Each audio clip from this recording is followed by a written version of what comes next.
This spot is known locally as the edge of the world.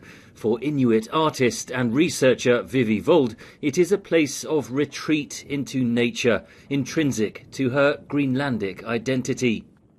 I sense that there is more pride now than before. The pride has always been there, but it seems like now there is more acceptance of it. Everything I do is about the land and nature, hunting, the climate, and the way we think. A statue of the missionary Hans Egede stands over the capital Nuuk. Greenlanders have lived under varying degrees of Danish rule ever since Egede landed here in 1721. The government is now largely autonomous and is pushing for full independence. We need to be able to discuss amongst ourselves how will independence look like, what kind of welfare do we want, what kind of democracy, what kind of institutions should guard it, what kind of constitution. We want those debates for ourselves. Could Greenland stand on its own? Just 57,000 people inhabit the island's 2.1 million square kilometres. Denmark pays an annual grant of around $800 million, half the government's revenue. There are hopes that the global attention now on Greenland will unlock investment to exploit its vast mineral wealth.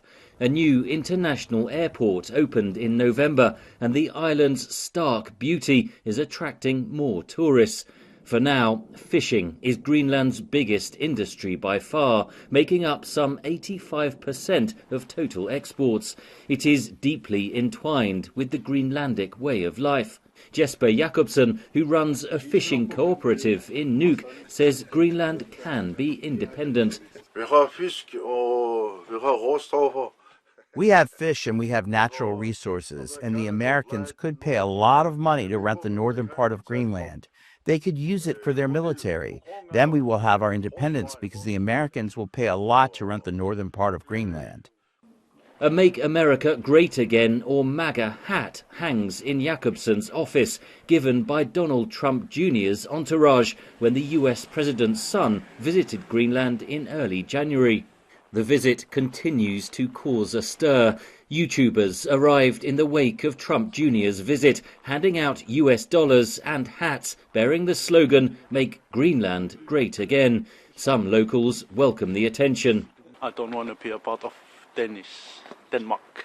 Why? I don't like Danish. They took children and they colonized us. That's a reference to a 1950s programme by the Danish state where Greenlandic children were taken to Denmark.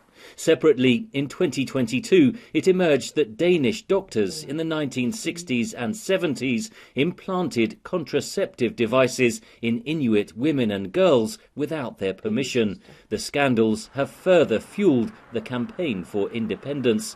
Colonial history has collided with global geopolitics, putting Greenland at the centre of world attention. Its government has a clear message. We have said very precisely that Greenland and us in this country do not want to be Americans. We don't want to be Danes either. We are Greenlanders. There is a palpable sense of growing Greenlandic identity, but the future of this island and its people remain far from clear. Henry Ridgwell, VOA News, Nuuk, Greenland.